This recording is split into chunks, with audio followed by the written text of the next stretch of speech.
இன்னைக்கு இட்லி சாம்பார் வைக்க போறேன். பாசி பருப்பு, மைசூர் பருப்பு இது நல்லா அப்படியே கழுவி எடுத்துக்குங்க. 3 காஞ்ச மிளகாய், ஒரு 6-7 பல்லு பூண்டு, பச்சை மிளகாய் ஒரு 6, எண்ணெய் கொஞ்சமா, மஞ்சத்தூள், உப்பு,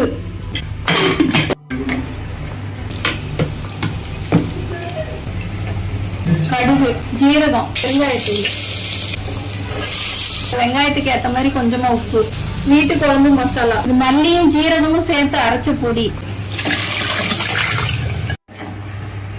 சாம்பார் நல்லா கொதிச்சிருச்சு. இப்ப கேஸ் ஆஃப் பண்ணிக்கலாம். கொஞ்சமா கருவேப்பிலை, கொஞ்சமா மல்லி இலை. அவ்வளவுதான், சாம்பார் ரெடி. உடனே சீக்கிரமா செய்யற மாதிரி சாம்பார் இது. பாசி பருப்பும் மைசூர் பருப்பும் சேர்த்து செஞ்ச சாம்பார் சூப்பரா இருக்கும். இதே மாதிரி செஞ்சு பாருங்க.